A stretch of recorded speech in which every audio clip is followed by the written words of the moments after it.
आज का वीडियो में हम लोग देखेंगे कटिंग लेंथ ऑफ रेक्टेंगुलर स्टीरअप्स।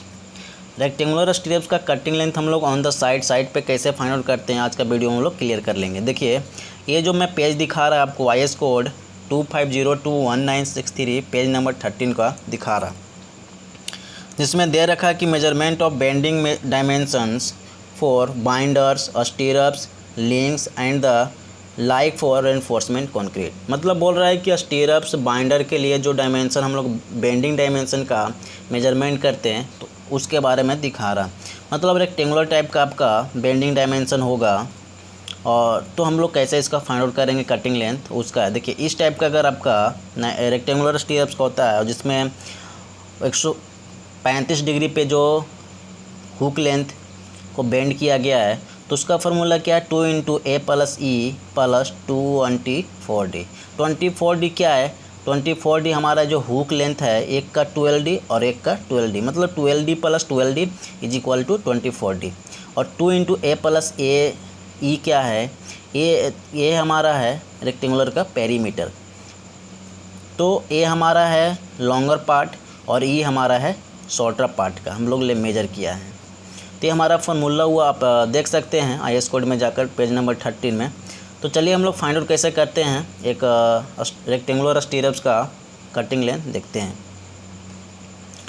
तो देखिए, रेक्टेंगुलर स्टीरअप का कटिंग लेंथ हम लोग कैसे फाइंड आउट करते हैं कि हमने एग्जांपल लिया है 250 बाई 300 mm का एक कॉलम है जो कंक्रीटिंग कर चुका है कंक्रीटिंग।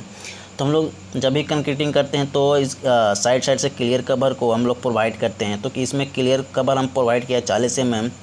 ये आप साइड पे, आपका साइड पे जितना mm क्लियर कवर प्रोवाइड किया जा रहा होगा ड्राइंग के अकॉर्डिंग, उसका अकॉर्डिंग आप फाइंड आउट कीजिएगा। तो हम यहाँ पे 40 mm का क्लियर कवर लेके चल रहा।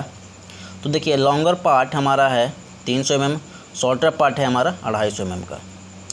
तो देखिए, जो हमारा मेन है कि फाइंड आउट करना स्टीरअप का कटिंग लेंथ। तो ये स्टीरअप का कटिंग लेंथ जो लेंथ रेड कलर से दिखाई दे रहा है आपका, उसका हम लोग को कटिंग लेंथ फाइंड आउट करना है।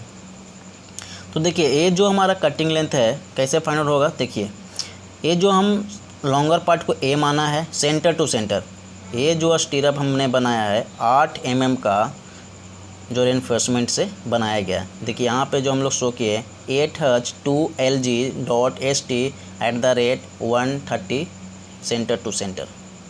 मतलब बोल रहा है ये सिंबल से, ये सिंबल दिया हुआ है। सिंबल क्या बोलता है कि 8 mm का आपका रेनफोर्समेंट है, जो स्टीरअप हमने यूज किया है 8 mm का है। और जो टू लेग्ड स्टीरअप है, 2 लेग स्टीरअप, मतलब कि 2 लेग स्टीरअप इसको बोला जाता है। देखिए, एक लेग और एक 2 लेग, तो एक A लेग और एक लेग, तो 2 लेग का स्टीरअप है और 130 degree 130 mm centre to centre. मतलब एक स्टीरअप यहाँ है तो 130 mm के बाद एक स्टीरअप और लगेगा। मतलब इस सिंबल से हम लोग को ए पता करना चाहता, ये सिंबल ए बतलाना चाहता है कि आपका ए क्या क्या है इस कॉलम में स्टीरअप का रोल। तो हमारा देखिए, सेंटर टू सेंटर हम लोग लेंगे तो ए हम लोग माने हैं लॉन्गर पार्ट को और बी माने हैं हम लोग शॉर्टर पार्ट को। तो ए का हम लोग कैसे फाइंड आउट करेंगे। तो देखिए, पूरा कितना है 300 mm का है, तो 300 mm माइनस इधर का जो क्लियर कवर है और इस साइड का क्लियर कवर है, तो दोनों का क्लियर कवर घटाएंगे 40 - 40 -4 अब -4 क्यों किया, ये जो 8 mm का है तो सेंटर टू सेंटर हम लोग लेके चल रहा है, तो 4 mm इधर बचा और 4 mm इधर बचा, तो दोनों का 4 mm माइनस करेंगे तो हमारा हो जाएगा ए का कैसे निकलेगा 300 - 40 - 40 -4 -4, तो इज इक्वल टू कितना आएगा 212। तो 212 आ गया हमारा ए का वैल्यू। तो इसी तरह बी का वैल्यू जब निकालेंगे तो हमारा क्या आएगा 250 - 40 - 40 जो हमारा क्लियर कवर है, -4 उधर का हाफ रेनफोर्समेंट का डाया और इधर का हाफ रेनफोर्समेंट का डाया, तो हमारा आ जाएगा 162 mm। तो ए और बी का वैल्यू आ गया। तो जस्ट हम लोग को फार्मूला पे पुट आउट करना है। फार्मूला आपने देखा कोड में भी जो पेज नंबर 30 में था, और यहाँ पे मैं फार्मूला लिख चुका हूँ कटिंग लेंथ का 2 × A + B + हुक लेंथ हमारा कितना 135 डिग्री पे बेंड हुआ है।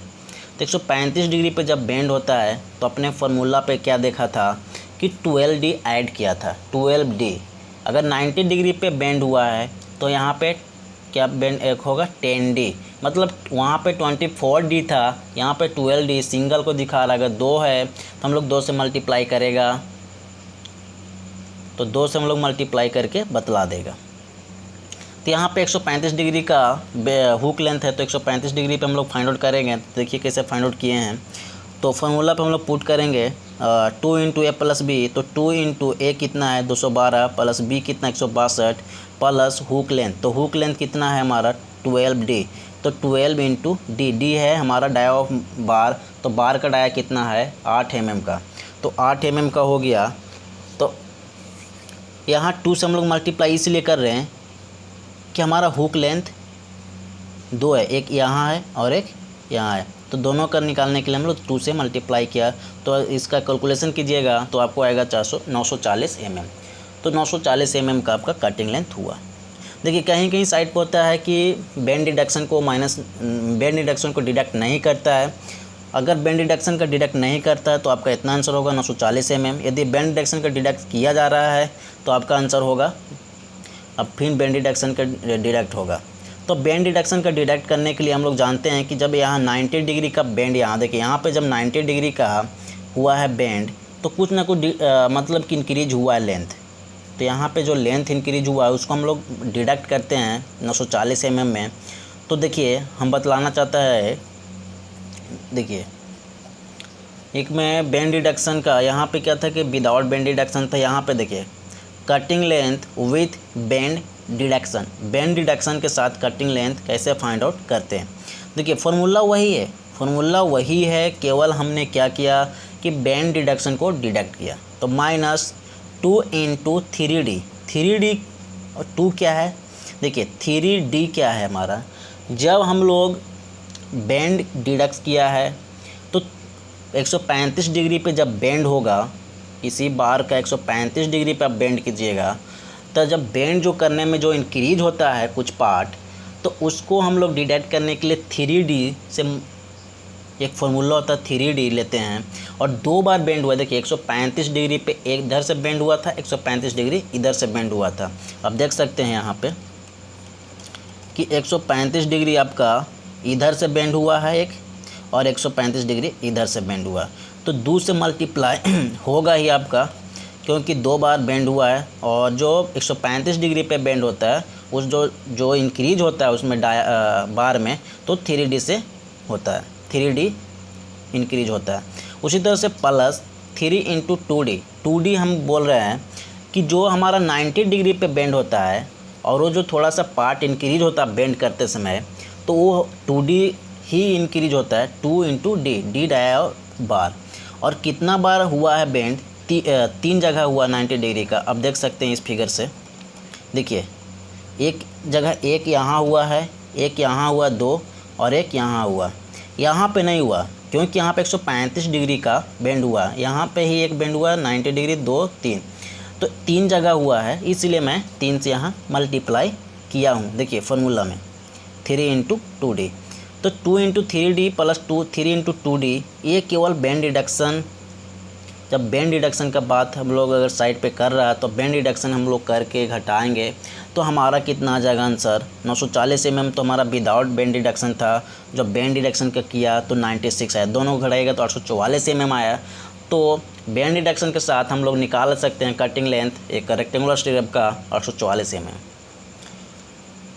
तो इस तरह से बेंड डिडक्शन मैं प्रीवियस वीडियो में एक डाल चुका है कि बेंड डिडक्शन क्या होता है। बेंड डिडक्शन 135 डिग्री पर होता है कितना है इसका फार्मूला होता है, 90 डिग्री पर होता है क्या है इसका फार्मूला होता है। तो ये इसका वीडियो मैं प्रीवियस वीडियो में डाल चुका हूँ, तो आप वहाँ से भी देख सकते हैं। लेकिन यहाँ से आपको क्लियर हो गया कि बेंड डिडक्शन क्या होता है, इंक्रीज हो जाता है। तो जब भी हम लोग बेंड करते हैं तो थोड़ा सा पार्ट उसका बार का इंक्रीज हो जाता है, उसी को हम लोग डिडक्ट करने के लिए 2D 3D से माइनस करते हैं। तो मैं आशा करता हूँ कि यह वीडियो आपको बहुत अच्छा लगा होगा और आपको समझ में आ गया होगा कि कटिंग लेंथ हम लोग कैसे निकालते हैं स्टीरअप को, रेक्टेंगुलर स्टीरअप को। इसी तरह से मैं सर्कुलर स्टीरअप का कटिंग लेंथ बतलाऊँगा, डायमंड का बतलाऊँगा, रेक्टेंगुलर का बतला दिया, ट्रायंगल का बतलाऊँगा। तो यह वीडियो आपको अच्छा लगा तो प्लीज़ मेरे चैनल को सब्सक्राइब कीजिए और लाइक कीजिए। Thank you so much for watching this video.